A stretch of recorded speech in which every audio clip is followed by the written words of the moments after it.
nazi inkokheli ebeziceba ukuqhuba i-peaceful march le? Kwenzeke ntoni? Msasazi mandithathe elithuba. Into eyenzekayo uVladimir Lenin ipresident yase eRussia ngo-1917 wakhe wenza umqolo nje omnye othi the state is an instrument of class rule. Ithetha ukuthi ke loo nto kukho i-state resources esicreatwe ngenjongo zokukhusela abanikazi belizwe. Uthetha ngamajoni, uthetha ngamapolisa, uthetha nge-security ngokwahlukahlukana kwazo, yo-VIPs, yo-ntonto zonke ngokwahlukahlukana kwazo. Now injongo zesa state security kukukhusela abanikazi belizwe, kodwa zona zenziwe ngenjongo zokukhusela abo baku-authority kunye noshishino, especially aba bantu kuthiwa zibourgeoisie, abantu baphethe ingqowa, bane-means of production. So siphantsi kwaloo situation ke sililizwe lonke loMzantsi Afrika because siphantsi kwenkqubo yolawulo ekuthiwa yi-capitalism. Now thina izicwangciso zethu ze-12 asiziqalanga nge-12 okanye nge-10 kungenjalo okanye nge-5. Sithe emveni kuba singovananga kwiinkqubo zokuhlala intlanganiso kumaqonga ngamaqonga, nge-12 kaJuni siye sabhala imbalelwano ethi noko ngoku ingathi asovani, kungcono siye estratweni, i-boardroom yohlulakele ukusombulula ingxaki.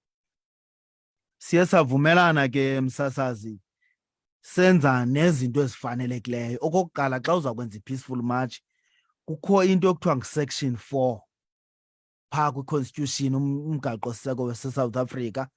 Uye ubhale ileta, ubhalele umunicipal manager njengomnikazi womhlaba wedolophu, ucele into yoba ndicela ukwenza imatshi ezawusuka endaweni ethile iphele endaweni ethile.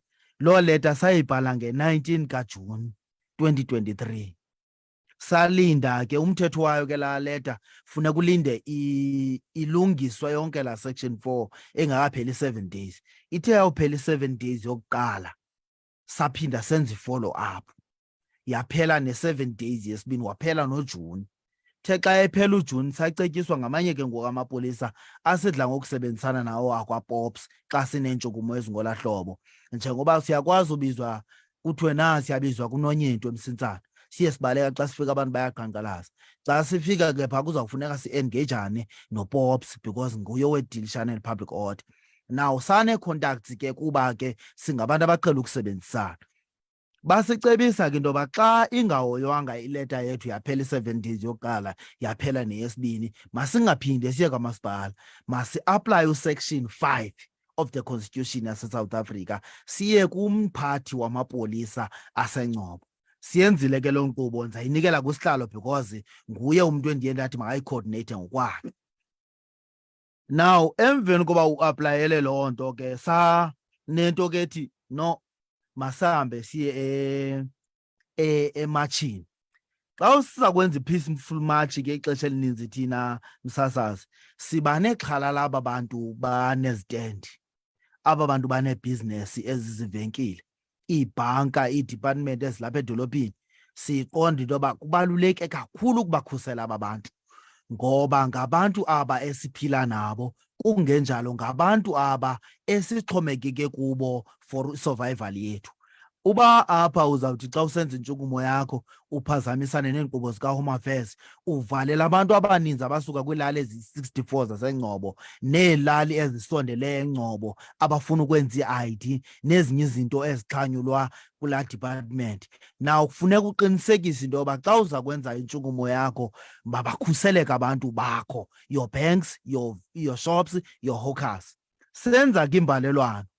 Imbalelwano yethu ke icacile, noxa nje siyibhale ngesingesi ndawo uzawuthanda uyifunda ukwenzela kucace into yoba imbalelwano le ibikhohlakele na okanye imbalelwano ibizithobile. Now ixesha elininzi kasidla ngokwenza balelwano xa sithetha nawo, sidla ngoba bhalela sibabize sihlale nabo intlanganiso sidla ngohlala ngentlanganiso sithi emveni koba sizihleli basinike nabo izinto ezithi hayi xa nimatsha ze niyiraise nalena into iyasichaphazela thina singonobhizinesi, into ezinjengoba xa amanzi engaphumi babe befuna amanzi bezawukwazi ubhaka, befuna amanzi beza kwenza izinto ezininzi ezidibanisene nebhizinesi zabo. Imbalelwano yethu ithe the management eNgcobo 50-50 request to close for eNgcobo shutdown. Greetings. This coming serve to request you to close your business or department as we will be marching to municipality on Wednesday, 12 July 2023. We are doing this to keep your place safe from looting and all forms of damage that you may be facing. If anything happen in your business, we won't be responsible. We hope you will find this in order. Kindly regards, Tando, Tunce, Sub Regional Secretary. Ndafaka ke neenkcukacha zam ukwenzela xa kukho umntu anento angayiqondiyo, ngoba ngamanye amaxesha siyakwazi ufika umaneja engekho kodwa sinike isekela lakhe azathi umaneja ufika afowunele ii-numbers ezibhalwe kwileta. Now esi sicelo sisenza ngenjongo zoba sifuna ukuqinisekisa ngokhuseleko lwabo xa sigqitha. Ngamanye amaxesha ke msasazi uyawukhumbula uba xa umise iindawo iidolophu zethu zincinci ziyathanda ungabi na-parking. Ukumbonela mntu umise imoto avula icango, nithi ke ngonini abantu bafuna ugqitha nimkhwazi, oyini mhlekazi sicela nje uvale lo cango sawugqitha nje. Uyabo, awuyenzi laa nto ngenjongo zokumgrogrisa but uyenza ngenjongo zokumcenga into yoba at least makakubhekelisele, ungamlimazi ngokuthi ukrwele icango lakhe kungenjalo umphazamise naye kwizicwangciso zakhe. So asikwazanga ukuyenza le process yokuhlala intlanganiso, but into esiyenzileyo kukubabhalela ngokubacela into yoba njengokuba nisazi. Now xa sihambisa ileta ke you engage them. Abanye bathi ewe okay ke imatch ke izawuqala ngamaxesha bese sicela hayi ngo-10 siyehla, then emveni koba sigqithile uyavula nethi nje uba sigqithile. Because into eyenzeka xa uhamba negquba labantu abaphaa ku-100 nangaphezulu bayathanda ukuba nentlonti abafuna ukuyenza kubantu abagqithayo. Yenziwa laa nto nangabantu abakhwela evenini bafuna ukwenza intlonti kubantu abagqitha kubo. Now uavoida ke ngoku into yoba abantu bethu ba-afekthe ke yintlonti, kungcono bacenga ukuthi khani ke nisilinde sigqithe kuqala, emveni koko nivula iishop zenu nikhululeke. Ngomhla we-12 ke ekuseni sithe singekayiqali inkqubo yethu sisadibene sodwa. Before ufike apho ndicela siqale evenkileni Mr Tunce, sizawuqala kanye kusihlalo sikhangele ukuba le iprocess ibisiya ku-station commander iqhube njani, then sizawufika ke ngoku kwimini le yange-12. Umphulaphuli mhlawumbi kwalapha enkqubeni nizamkhumbuza ukuba yintoni le ningakhange nivane ngayo nomasipala de nibe kanti nibheke esitratweni. Okwesibini, ndinomdla ke ngokuba i-response yezi venkile ibe njani. Bekutheni kule game nibabhalela nje kodwa niqhele uhlala nabo? Mhlawumbi xa sele sibuya kusihlalo masiqale evenkileni sibuye siqhubeke mphulaphuli yisanco le kwi-sub region yase Bantu Songca phaa eNgcobo bethetha ke ngokubanjwa kweenkokheli. Zibanjwa ke ngamapolisa abambe ke iinkokheli ebezizawubamba ke uqhankqalazo okanye ke umngcelele wogqithisa uxwebhu lwezikhalazo phaa eNgcobo kumasipala wase-Dr AB Quma ngolwesithathu kweveki ephelileyo. Kwiqiqi kweli cala siyabuya mphulaphuli. Kumaxesha angalulanga uDignity Tombstone uyazama upholisa intliziyo ngamatye esikhumbuzo amahle. Ngoko ke thumelisa ngosapho elidinga ilitye lesikhumbuzo. Thina singuDignity Tombstone sikubulele nge-500 rands kuba kaloku siyakhathala. Dignity Tombstones, ubambiswano ngamandla. Your Chris Ani District broadcaster. Uyakhe kwelo cala ukanti siqhubela phambili nayo inkqubo le yembacu kweli jelo lakho losasazo lasekuhlaleni iVukani Community Radio. Sihlalo. Msasazi mandingene ngelithi njengoba sasenze application ngoJuni, sicela uba sisithi kule nyanga nge-12 sizabe sisisa uxwebhu lwezikhalazo kwamasipala. Azange sifumane impendulo kwamasipala ngoba ke msasazi xa kusenziwa, xa uza kwenza inantsika imatshi uzawusa uxwebhu lwezikhalazo kurhulumente okanye kumasipala, wenze application kumanager MM kamasipala. lento sayenza lonto. Emveni koko uMM funeka abize amapolisa, abize i-traffics, abize i-stakeholders zonke. Kubizwe aba bantu bathi baza kwenza imarch, kudityanwe phaka kamasipala kuxoxwa nangeruthi uba nizawuhamba phi nihambe phi. But umasipala ufelishile akakwazanga uyenza loo nto. Phofu akafelishanga ebengafuni ukusinika le march.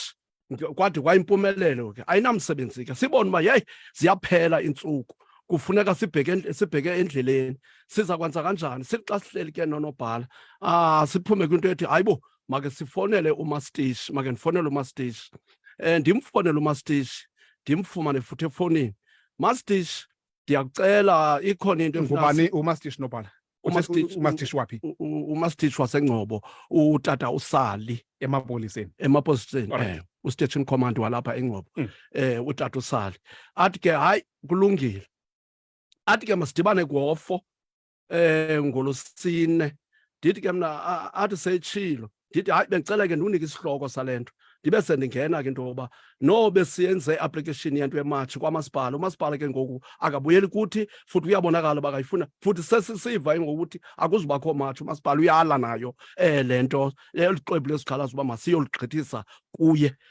ingabi nabuse athi ke hayi masesidibana ngomso sidibane ke ngomso ngoLwesine kwangolwesithathu kwiveki epheleyo wathi ngoLwesine masidibane asakwazi udibana bebhizi pha kodwa ke sadibana ke ngentsimbi yesithathu kuba wayekwi-workshop lamini okweqhuba ii-workshops sadibana safika behleli kakuhle futhi xa sifika ke sihlale sibulisa athi ke umastishi utata usali benisihambele ngantoni madoda sithi hayi mastishi yile inye yoba sifuna ke siyogqithisa uxwebhu lesikhalazo phaa kwamasipala but sifuna uya phaa sisiya phaya ngemarch nge-peaceful march athi ke hayi andifuna unilibazisa mna ndingumastishi andinalo ilungelo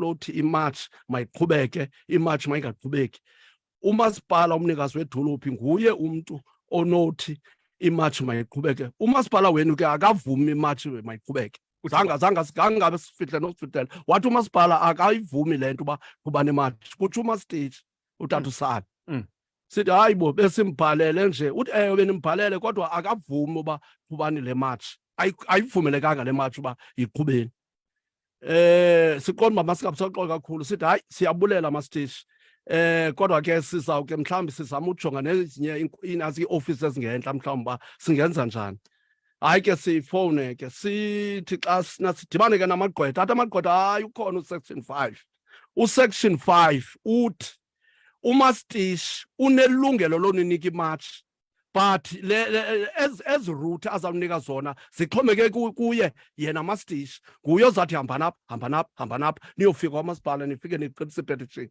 ikumastishi kodwa zange silinikwe lo lungelo yona nto isikhalisa kakhulu umastishi zangakwazi ukusinika ilungelo lethu nomasipala ibhunga ledolophu laseNgcobo eBhixhuma municipality zange bakwazi usinika ilungelo lethu zizikhalazo zethu ke ezo izikhalazo engozi sekuthi but ke kuyo yonke loo nto ipetition le ibisiya phaa kwamasipala kodwa siyisa kupremier upremier ebefana uzawuba phaa ngalaa mini nge-12 azothatha olu xwebhu lezikhalazo but ke zangenzeke loo nto nopremier zange azozithatha ixwebhu lezikhalazo nomasipala zange avume noba simatshe yonke loo nto zange sibe yiyenzeka ngokusemthethweni kodwa ke mandigqibezele ngelithi aphinde ke ngoku umastishi athi ndicela unidibanisa ke ngoku nomasipala nike nize nale petishini yenu benisithi nizisa kwamasipala ezikhalazo zenu siye ke kwamasipala utsho nini umastishi utsho umastishi emva bakudlule olu suku lwematshi seyifeyile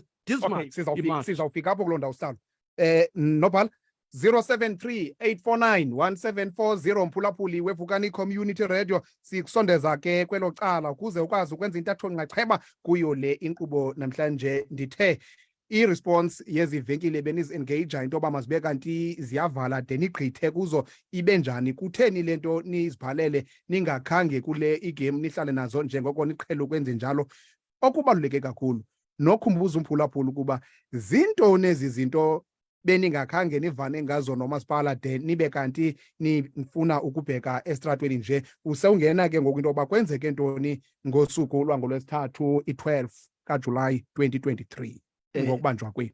Maniqale kwivenkile very very positive.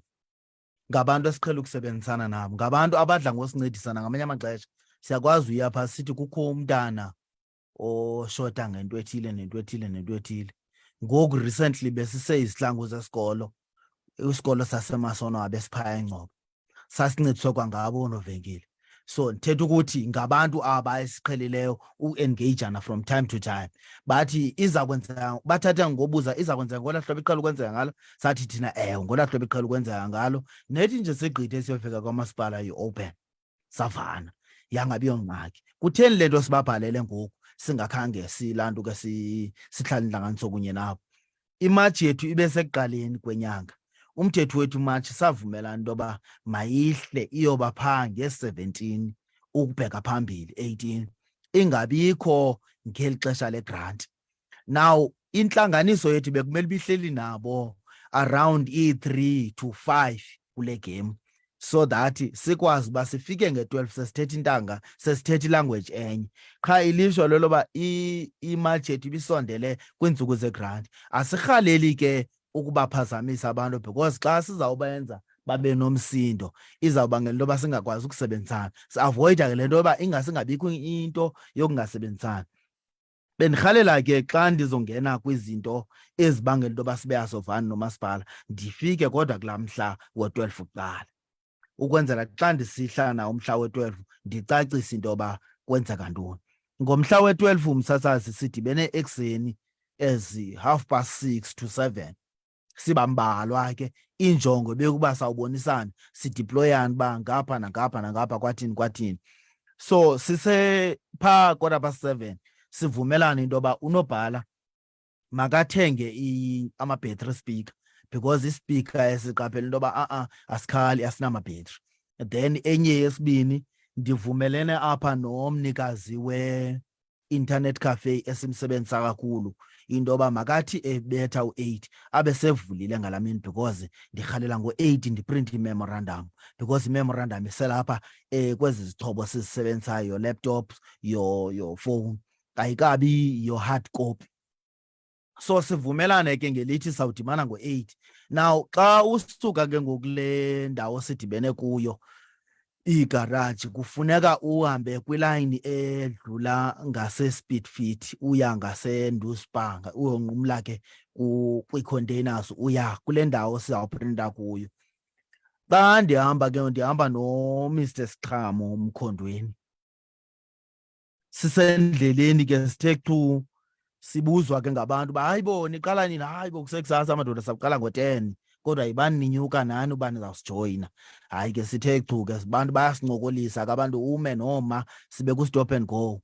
Now njengoba sihamba amapolisa nawo athe chu apha emva kwethu ngeveni eyi-double cab. Xa efike ecani kwethu emveni kwexesha elide hamba apha emva kwethu amise ohlike wonke abe sesithi hayi siyanibamba madoda, hayi singabi safuna nobuza, ndine-experience yembi ke mna yobethwa ngamapolisa.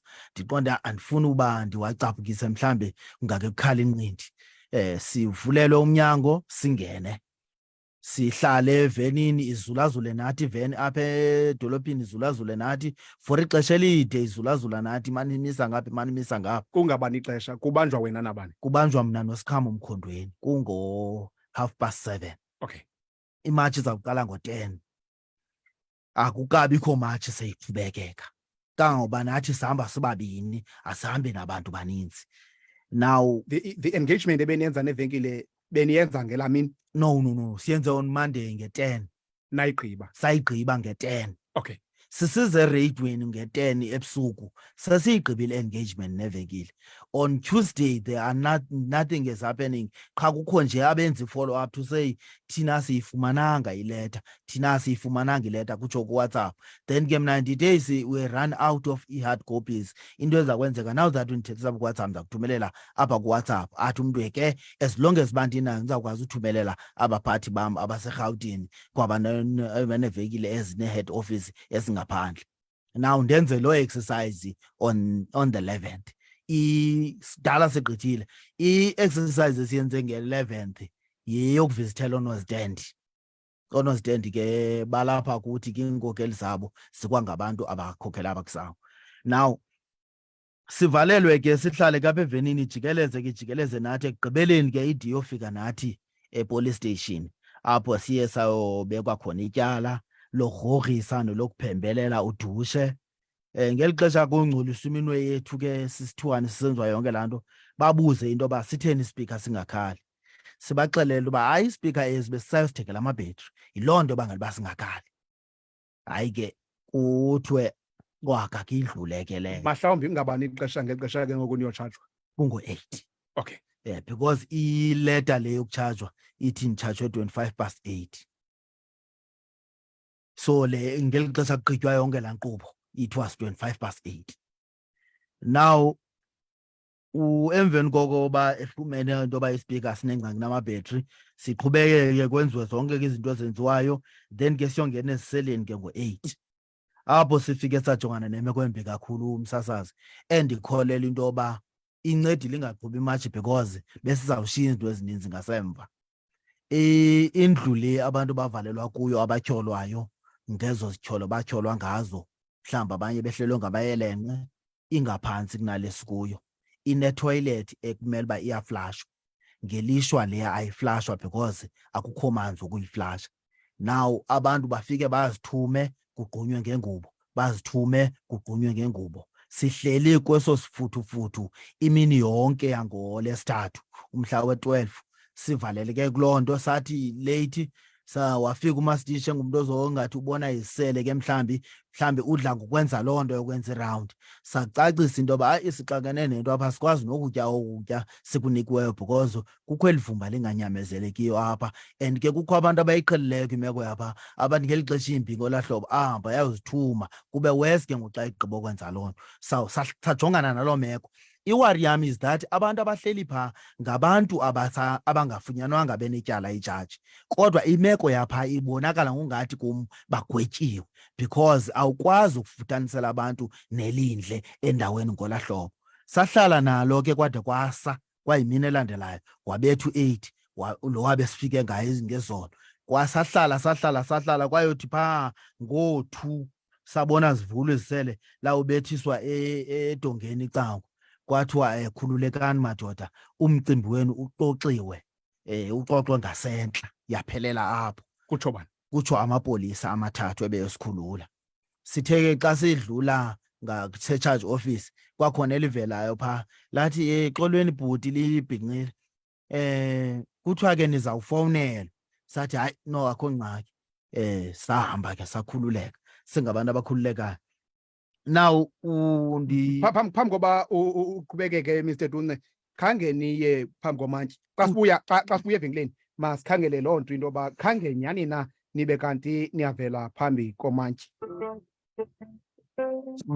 Umasipala wesithili iChris Hani uza kuqalisa iphulo lokuqinisekiswa kweemitha zamanzi kwanokufakelwa kweemitha zanamaxesha i-smart meters ezintsha kwiidolophu zonke zalo masipala, neliza kuthi liqaliswe kumasipala i-Enoch Mgijima. Eli phulo liza kwenziwa ngezigaba lijoliswe kumashishini, amasebe karhulumente nakumakhaya asezidolophini. Iphulo liqala ngomhla we-28 kaJulayi 2023 xa sele kudityenwe nabathathi inxaxheba abakhankanyiweyo. Ezi mitha ziza kutshintshwa ngaphandle kwentlawulo. Uluntu luyabongozwa ukuba luqaphele ukuba abo baza kube bejikeleza ukujonga nokufaka ezi mitha baza kube benxibe iimpahla eziqaphelekayo, bekwanayo nencwadi yesiqinisekisi esuka kumasipala wesithili. iChris Hani iphuhlisa kunye noluntu. Tune in via live streaming at www.fukarifm.org. 90.6, 98.4, 99.9. This is your FM. Your Chrisani District broadcaster. Sanko isikhokhelo ke sikaSanko kwiBantu Songca Sub Region eNgcobo, mphulaphuli weVukani Community Radio. Sincokola ke ngoqhankqalazo ebebeza libamba umngcelele ebebeza ubamba ngolwesithathu weveke epheleyo ongazange wenzeke suke kwabanjwa iinkokheli ezo bezikhokhele okanye bezifanele ukukhokhela umngcelele lowo. Sincokola ke nonobhala Mr Tunce nosihlalo we-ENgcobo Sub Region yeBantu Songca utata Butshingi. Nawe mphulaphuli weVukani Community Radio siza kunika ithuba lokuba unkokole nathi ku-073 849 1740 073 849 1740. Mr Tunce, uthi pha malunga nentsimbi yesibini emalanga niye nakhululwa kwathiwa imeko yenu ixoxwe ngentla, khululekani nizawubuya nifowunelwe. Zange nibe kanti niyavela phambi komantyi? Ayikhange siye kumantyi sasasi khasisondele nosondela, and ngeli xesha siphambi koba siphume siqale sacela uba eyi into eyenzekayo kuye kwenzeka izinto ngongqama, kha sikwazi ufumana chance yofowuna. Sicela ufowuna, lathi elaa polisa lakhupha ifowuni apha kulo, lathi fowunani nawo umzuzu. Ndafowuna ke ndifowunela enye yenkokheli ezingaphandle uba eyi madoda, ithini into egqwetha, ndizawuthini, mhlawumbi sizawuvela siyovalelwa kwakhona silinde 7 days ngoba kudla ngokwenzeka ngamanye amaxesha uyavela emveni ko-48 hours okanye uvele uphume okanye uvele uphindele ngaphakathi, asiyazi kwakwenzeka ntoni. Bathi bona hayi asiyazi into egqwetha, kodwa ke into esiza kuxelela yona utata uxhaso lapha uyeke yonke into ebeyenza epalamente eKapa wehla wezapha emveni kobeve into obubanjiwe. Sayibamba apho ke ndathi hayi beka lo fowuni xa uthetha kanjalo. Nangoku ke ndafumana ke into yoba xa siphuma kwathiwa hayi into yenu ixoxwe ngaphezulu. Nda-understanda ke into yoba mhlawumbi zii-engagement ezenziwe zii-veterans because i-ANC ikhokhelwe phaa zii-veterans, and besizibhalele sazixelela into yoba sinomqulu wezikhalazo sawu-indicator ke, sabeka nje iibhulethi zane zantlanu sabaxelela into yoba sineengxaki esijongene nazo kangangoba sithatha isigqibo soba siyamatsha. Now bebeyazi bona laa matshi and bebeyazi uba imatshi yona is peaceful, so sa-understanda ke into yoba mhlawumbi ke baye ba-engage.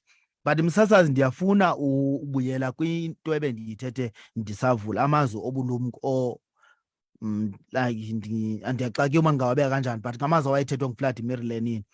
Abantu abaku-authority msasazi banexanduva lokumamela abantu, especially under urhulumente wedemokhrasi.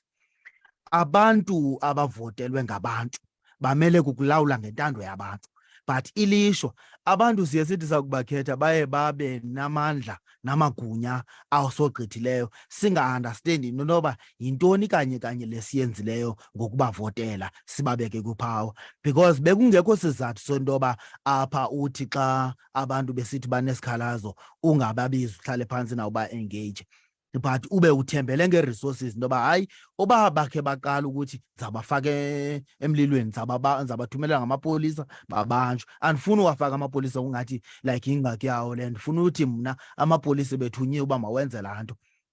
Andiyazi ke impendulo yawo ithini now that ke unathi singekayifumani, but ndikholela into yoba amapolisa avule ityala engenatyala, ngolu hlobo loba avule ityala engekho umntu omangeleyo. That's point number 1. Ndiyayifuna ikrokrela loo nto. Ndiyafuna nokuyikrokrela into ethi avule ityala kuba efakwe ipressure yoba mawakhawuleze athathe uTunce abe secaleni so that izawuma imatshi. Imatshi yona ibezawuqhubekeka, but unfortunately khange siyilungiselele into yoba xa kunakwenzeka le nto sawuthini, because ii-resources izoba sizawumatsha bezikum, ifowuni nelaptop bezikum, apho bendisayoziprinta khona. Babe kuthiwa besiyazile uba singabanjwa besawulala siyiprintile nge-11 so that ibe available nakubani na oyinkokheli, so that noba ndiseziseleni uqhubekeke umzabalazo ngaphandle njengoba usaqhubekeka yena ngoku, because kukho iintlanganiso ngeentlanganiso esizihlalayo kwii-communities ngokwahlukahlukana kwazo.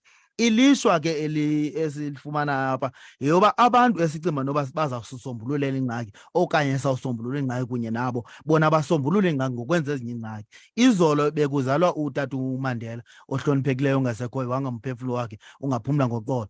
Abantu balapha eSouth Africa nangaphesheya bebechitha imizuzu eyi-67 bekhumbula besenza izinto ezibalulekileyo for abantu.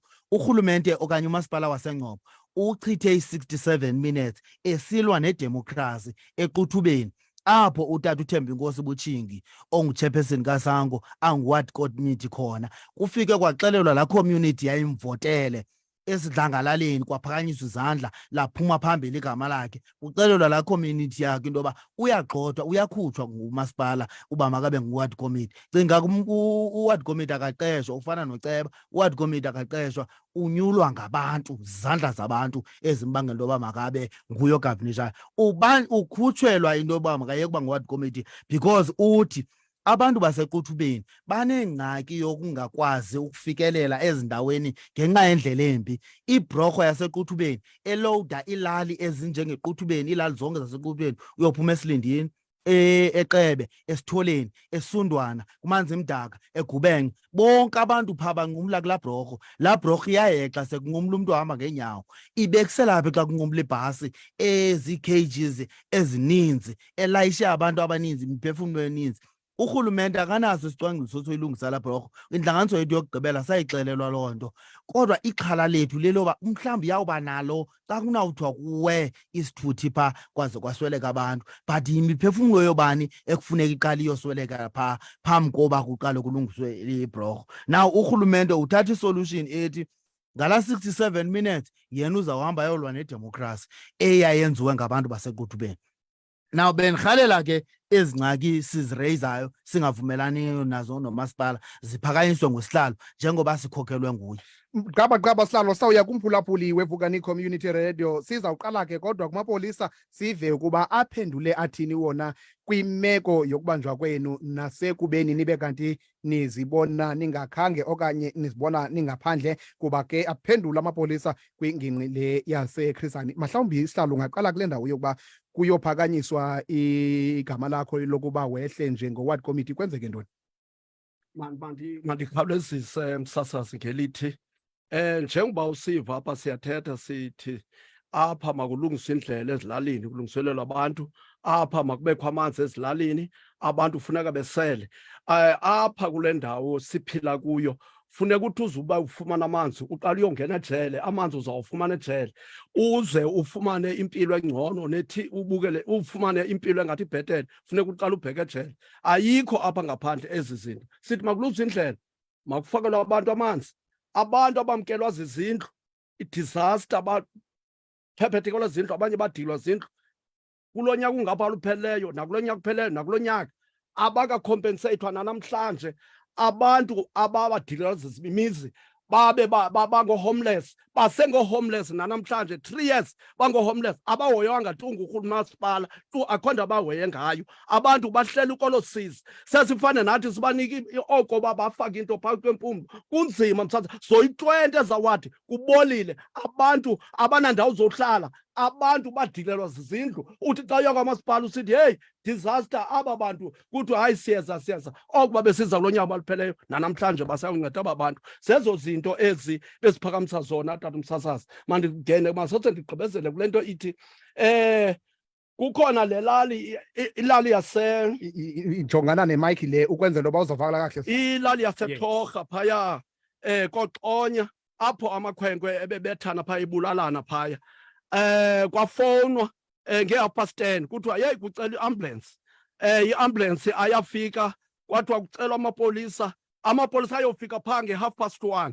Amapolisa kuloo nto sekusweleke amakhwenkwe 4, kanti ebengekasweleki ngelaa xesha bebizwa, ayofika late sekusweleke amakhwenkwe 4. Kodwa le mini bekuthiwa sisawuxwebhu kwamasipala besingakwazi uhamba ngamapolisa esuka kwa-Alon North yonke le South Africa eqokolelwa bekwapha eNgcobo. Kodwa xa kuthiwa kubulawa abantu awababona amapolisa. Kodwa xa kuthiwa xa isithi umeya mawahamba unqanda abantu bangamatshi, bazawuphuma wonke amapolisa ayokugcwala kulaa dolophu. Sasihleli kabuhlungu laa mini ngala mapolisa. Tata umsasazi, kuyabonakala ilizwe loMzantsi Afrika lona lisafuna ubhildwa, lonakele, alikho, lifile, liphelile. Umasipala waseNgcobo is collapse, ukholapsile, akekho ufana ongekhoyo. Sithi ke sungusanko iphondo malisincede malithatha umasipala ukwe ulawulwe liphondo noba zinyanga ezisithoba, because ukholapsile, akekho umasipala eNgcobo. Abantu indlela bahluba, akukho ndlela, akukho manzi, idolophu imnyama ebusuku. Uzukuya uhamba phaa eNgcobo tata umsasazi ujonga uba uzobona kumnyama edolophini ebusuku, abantu bakhuthuza iziphathi, abantu bathathelwa imali imihla nezolo. Nayizolo nala mini oko abantu bayakhuthuzwa kumnyama edolophini, kodwa kuthiwa umasipala akekho. Umasipala is collapse. tata umsasazi umasipala waseNgcobo. Ndinomdla kakhulu sihlalo kule ibithethwa ngunobhala yokuba uyophakanyisela izandla ngomasipala izolo ukuba mawusuke kwenzeke ntoni. Enkosi, into ebangela uba bandikhuphe Ibe inkqubo enjani kwenzeke ntoni? Ndifuna loo nto Umasipala- uyeke noba ukhutshelwa ntoni. umasipala ukhuphe abantu ibhunga ledolophu laseNgcobo makokhutshe ubutshingi uyakhathaza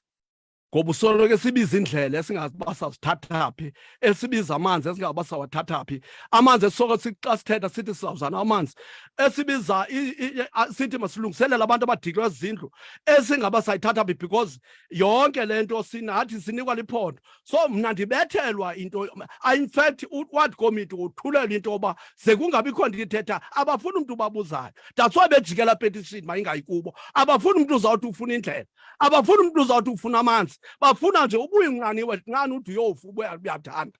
Uba ukwazi uhamba sukwazi uhamba uba ufe uba uyathanda. Equthubeni nakwezinye indawo kwezawadi zonke amazibuko amaninzi awaweleki kangangoba umzimba siwuphatha ngesandla thina ibhokisi. Xa usiya emzini siyiqwa emagxini sihambe songcwaba. Hayi imoto azikwazi uwela amazibuko. Iwadi zoyi-20 zaseNgcobo awukwazi ukuwela, funeka ulayishe umuntu esileyini ubumsana iiambulensi zona zisakwazi ungena. Uba umntu uthi ndiyaphosa makahamba ayongena kweza wadi, ayongena phaa kweza access road zikweza wadi uzazibonela. Kunzima iambulensi ihambe uyothatha umntu ogulayo, kunzima ihesa iyothatha umntu oswelekileyo. Ngurhulumente lowo, ngumasipala lowo. But Mr. Butshingi uyinxalenye lo masipala. Ndiyinxalenye nomasipala. Uyi-ward No, committee. mna ndonyulwe ngabantu. And Bathe- what committee? Mamela msasazi, bathi abantu baseQuthubeni sicela ke uthathe iingxaki zethu uzise kwamasipala, ungasiphatheli iingxaki ezikamasipala. Mna ndisebenza nabo, ndenza le nto bandixelela yona because mna ndandonyulwe ngabo. If andiyenzi into abandithuma yona abantu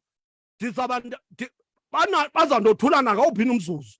So ndiya kule nto ithi msasazi xa singoward committee ayithethi loo nto mahlukunyezwa abantu sikhona. Thina sikusanko, thina silwela amalungelo abantu. So ndingu-ward committee, ndingulilungu kasanko, akuzuhlukunyezwa abantu ngurhulumente ndikhona. Usenguye ke ngoku ward committee sihlalo. Ayikabithi into ethini ngaphandle. Uthi unobhala wakho ubuyokhutshwa izolo. Isezi-SA. So Abakayi nasebantwini batheke ngolosithathu bazawuya ke ngoba bayothatha uward committee, bayothatha igama lika-ward committee ngolosithathu. uMr. Tunce uthi izolo i-67 minutes ichithwe phaa kuni kuyokhutshwa wena. Bayichithe bandikhuphile kwamasipala. Njani? Bathe mna bayandikhupha kwamasipala kuluhlu le-ward committee zakwamasipala. All right. Mr. Tunce, umzuzu sizawuya kumphulaphuli weVukani Community Radio kodwa sawuqala apha kuye uCaptain Mdleleni nanjengoko ebephefumle kule imeko. Unomzuzu munye nje qha. No, ndifuna ukuthi usihlalo right xa esithi uward committee ungumntu othunywe ngabahlali uba makathathe iingxaki zabahlali azise ngaphambili aze abuye ke arespond, kodwa angazithathi iingxaki zapha kwela cala because akathunywa kwamasipala. Even no-ward council uthunywe loo nto, uthatha iingxaki zabantu uzise ebhungeni, awuthathi iingxaki zebhunga uzise ebantwini. Into ke ngoku ufika uyenze ebhungeni xa ungceba ufika ke ngokuxoxe into yoba nazi izinto emele uba kuqalwe ngazo xa kusonjululwa.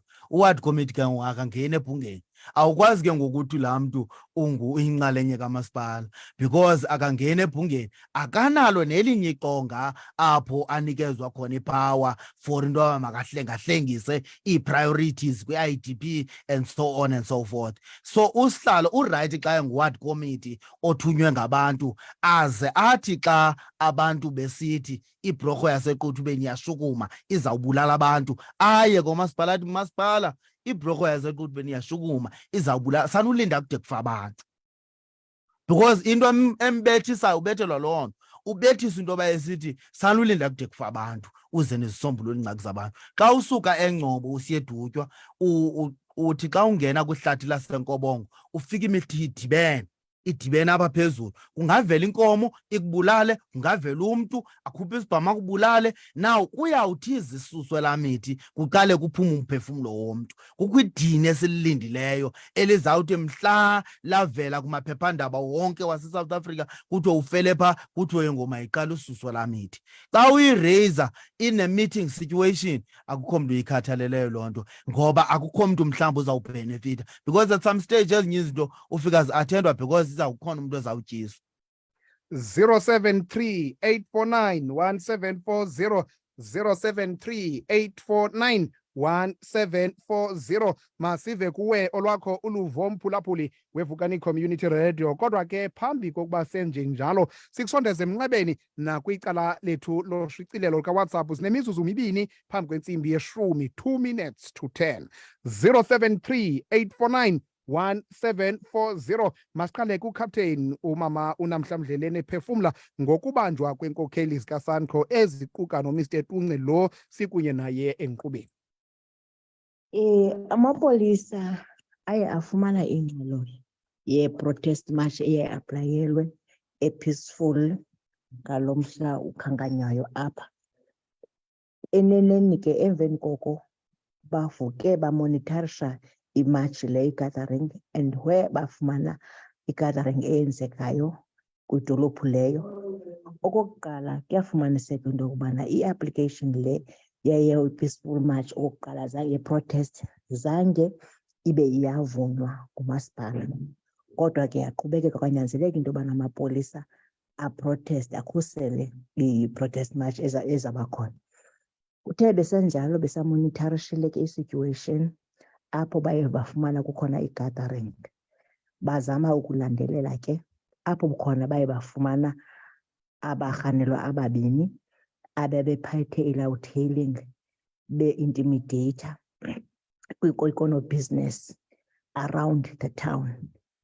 Kuye kwanyanzeleka ke into yokokubana mababanjwe ngamapolisa, babanjwa nge-intimidation and incitement, i-charges abafunyanwa ngazo, abatshajwa ngazo. Yaya ke idocket ecourt apho ke kuye kwafumaniseka into yobana kusafuneka kwenziwe further investigation to obtain further statements kubantu abangonobusiness phaya eNgcobo. Kungoko ke baye bariliswa, kodwa ke ingathethi ukuthi ityala liphelile.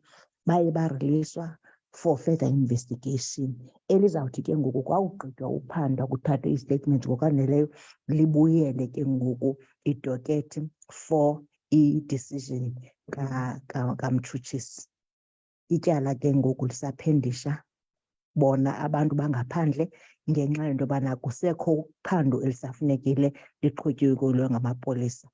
Not that kwathiwa mabakhulule into yokubana akukho tyala abalibekwayo okanye kugqityiwe ngabo, akukagqitywa.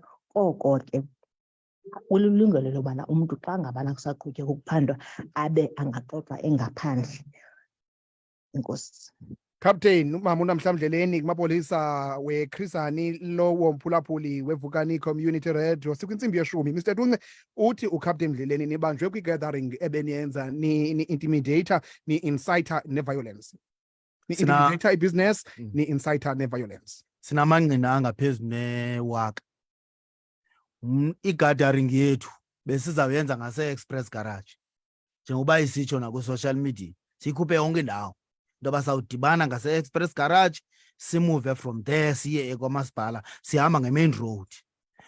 Mna ndithathwe ngamapolisa ngase-World Focus uba qiniseki, kodwa yishop yama-China. Ndincokola nabantu ndidlule eBuzi, ndincokola nabantu ngaseBuzi xa simuva ngase-World Focus sibabini, kungekho gathering phaa. Siphethe ispika esingakhaliyo, kwathi kwafika amapolisa sithatha sibamba. Because anikwe instruction ethi mawubamba uTunce. Sasa ndifuna uyibeka icaca, because awukwazi msasazi uvula icase ngekho umuntu umangeleyo, awukwazi ubamba umuntu kungekho umuntu umangeleyo, awukwazi msasazi uba necase yomuntu obethileyo engekho bethiweyo uqale ke ngokuthi emveni koba ubambe umuntu uyokhangela uba yemfondini akhange ubethwe, ukwenzela sakwazi ukuyamanisa nelatyala lala mntu ubethileyo. Now msasazi apha yipolitiki le eyenziwayo unfortunately kungena namapolisa engangeni indawo okanye kufakwa namapolisa engangeni indawo. Ayiqali apha ke msasazi. Ndilungisela noba kucholwa isidumbu sethu ngenye imini because apha sinobantu Songca esamngcwabayo. Sibizwa ngusodolophu ngale mbalelwane. Usibizela emeetingini ye-stakeholders. Uyayicacisa into yoba nathi masibe khona kule meeting because ngamanye amaxesha ithi mood yakhe xa iphezulu athi asiso stakeholders kamasipala, xa imood yakhe isezantsi athi sisi-stakeholders kamasipala. Sifumana imbalelwano apha esuka kusodolophu ithi isithi sawufika phaa abalise ke nazi le mbalelwano ithi stakeholders meeting. This community served to request an urgent stakeholders meeting. The meeting is scheduled as follow.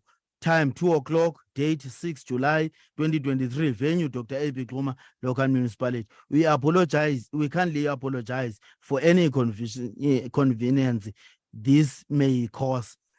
Hope you will find your office well, yours in development in local government.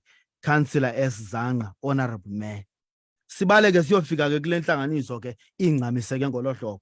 Xa sifika pha sifundelwa imessage communication ebesiyenzile thina sengusango ethi ngemini ethile sizawumatsha ngezi zizathu, sizilist izizathu esizazimashela.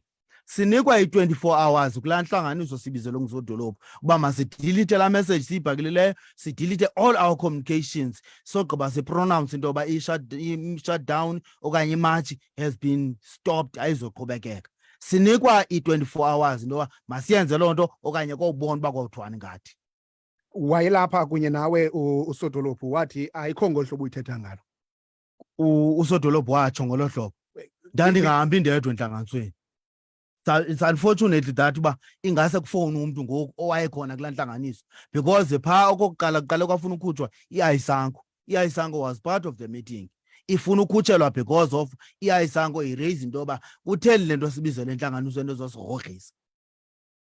Ndiyireyisa le nto because I've never raised it before because bendisithi platform azikabikho right until such time we were told into yoba ekugqibeleni ungakhe kubona isidumbu sakho esitubeni.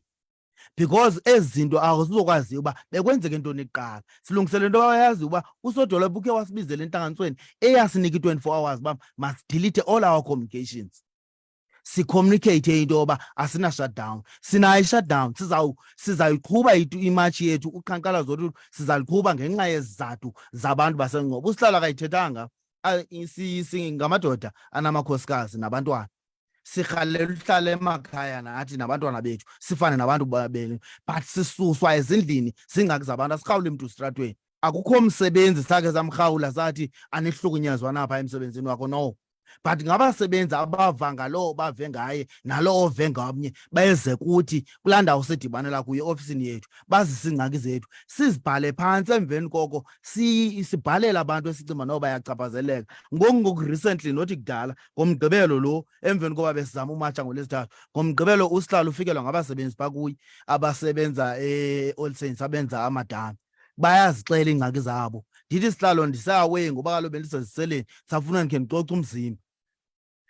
Kodwa ndizawufika ngothi xa ndifika bayazibeka iingxaki zabo. Emveni koba bezibekile iingxaki ndiziliste ndizithumele kusodolophu. Sodolophu kukho le nto ivelayo ekungenzeka singangakwazi uyi-attend, but ndiyacela uba uyakwazi uyi-attend.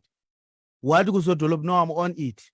Waba busy nayo until ngoMvulo this morning ndifumene imessage kwabasebenzi ethi sibuyele emsebenzini izinto ziodwa. Khange side siyofika ngenyawo e-All Saints because of ukuxakeka okusinako, but ke ngoku imetha khange ilinde loo nto.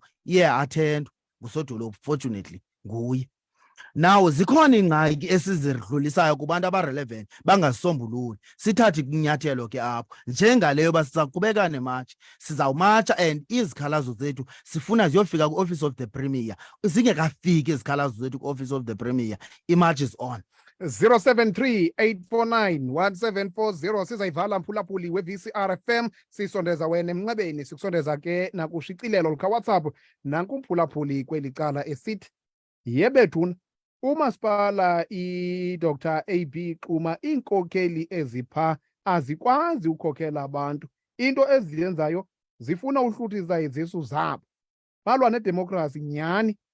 Itawuni imbi imdaka utsho umphulaphuli obhalileyo kweli cala. Sikuthatha ke mphulaphuli emxebeni siphinde sithathe nakushicilelo lukaWhatsApp sizawuthi qhwi nje sibe ke siyayivala sihlalo. Uthethe apha ngento yokuba u-station commander wamapolisa waseNgcobo uye wanibiza emveni koba ke ngoku sezigqithile iintsuku ezizeMarch esithi hayi ke ganinyengeze, ndizawutsho ke esithi ganinyengeze laa petition. Ihambe njani loo process?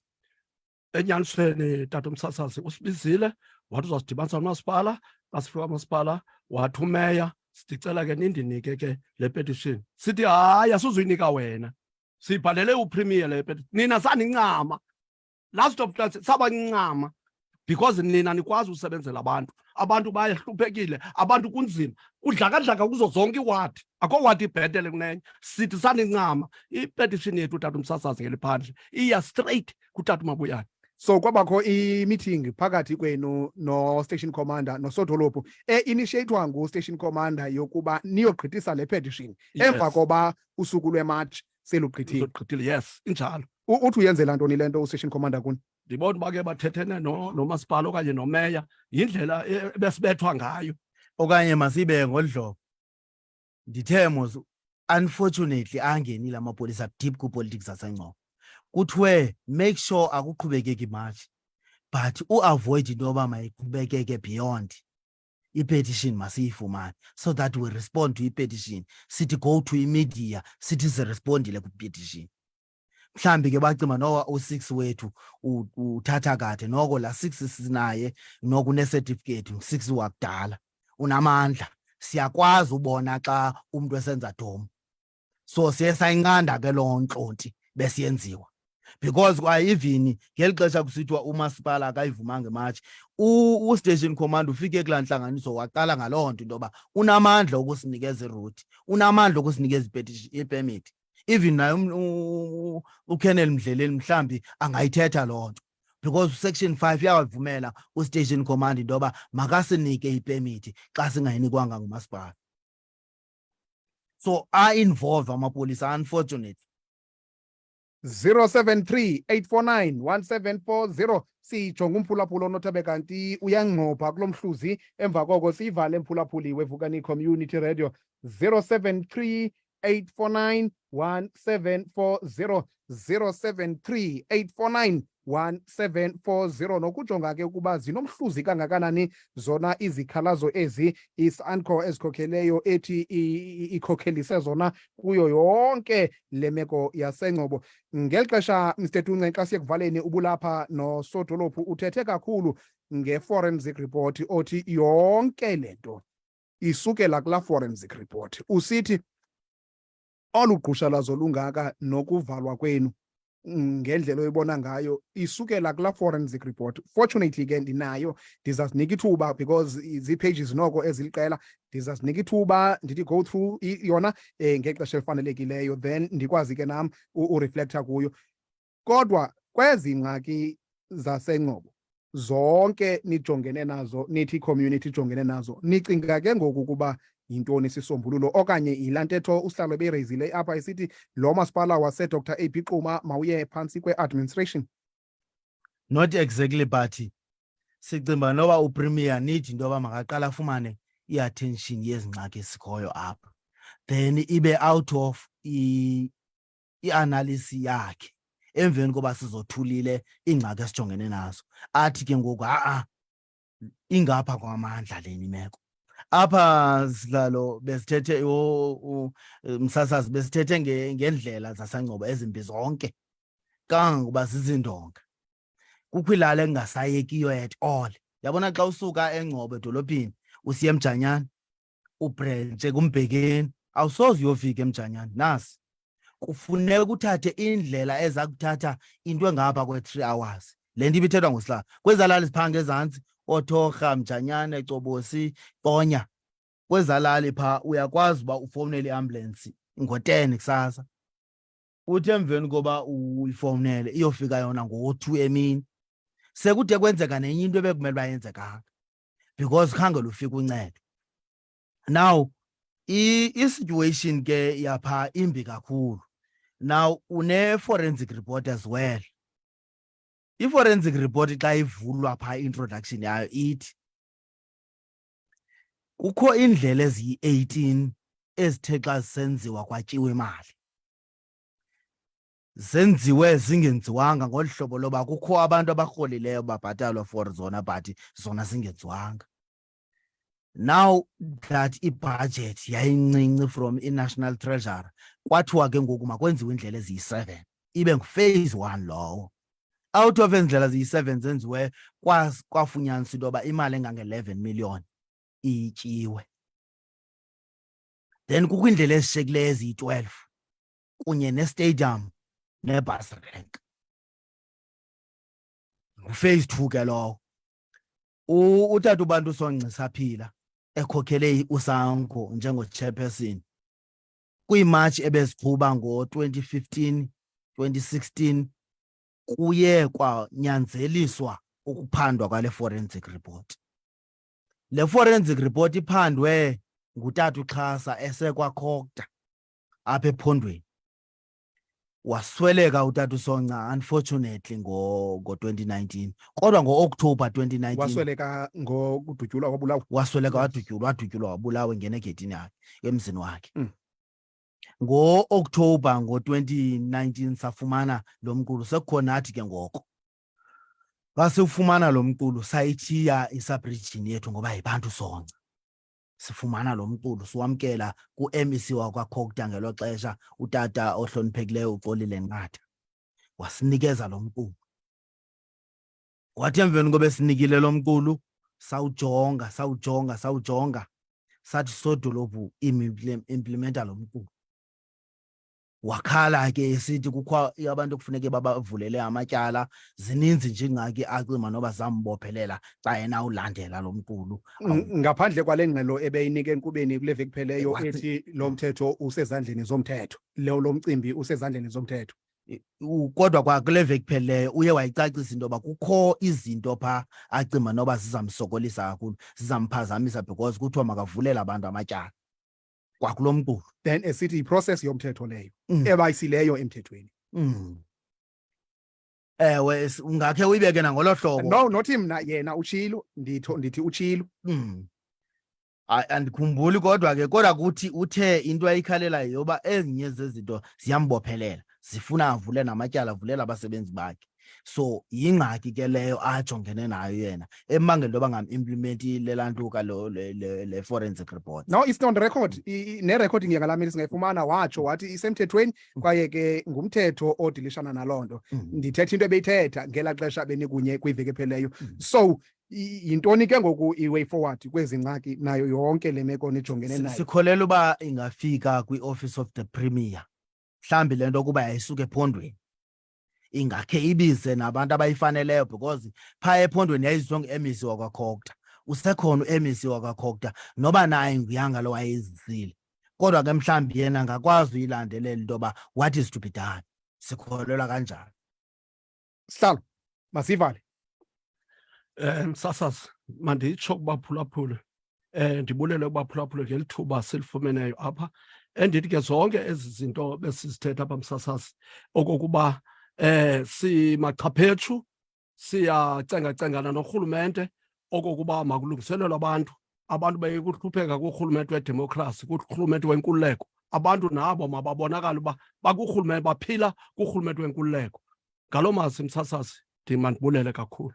Kanti ke umthetho phange nesithi ke ndimamele ngoku utsho ke kuFacebook weli jelo losasazo lasekuhlaleni iVukani Community Radio. Sivalile ke le incoko besikuphathele yona ngolu lwanamhlanje usuku umphulaphuli weVukani Community Radio. Sifikelela ke kwisiphelo sayo ngolo uhlobo. Sithe Nkosi ngosiboleka indlebe ngalo ke olusuku Bantu Songca Sub Region kumasipala wase Dr. AB Quma sikhokhelo sikaSanco besikunye naso utata Butshingi ongusihlalo wayo iSanco kula Sub Region. Kanti ke uMr Tunce ongunobhala kuyo la sub-region. Siseza ke sihlalo naleyo ba kusithiwa ni-recognize.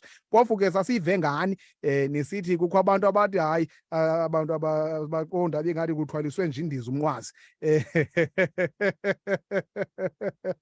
Sabakhangela sisithi izani kuthiwa banityola abantu ngoba okukhokhela kwabo aqondakali. Zange babonakale batshone dizini eli babethe ingathi abantu bathwaliswe nje kuthwaliswa indiza umnqwazi apha. Kodwa ke masithembe into yoba zonke ezo zinto ezo zawuthi zibe kanti ngexesha elifanelekileyo ziyafikelela. Kanti ke mhlawumbi Mr Tunce ndiphantse ndalibala ukhe wathetha apha ngokuba ninesicwangciso sokuba nendibano ne-office kaPremier okanye noPremier briefly. Sasazi intlanganiso le ibicoordinatwe yi-SAPS siye sathi asizokwazi unikezela i-memorandum, but usodolophu wanento ethi uyacela into yoba xa ikhona enye iplatform esinayisebenzisayo yokuxoxa masiyivule.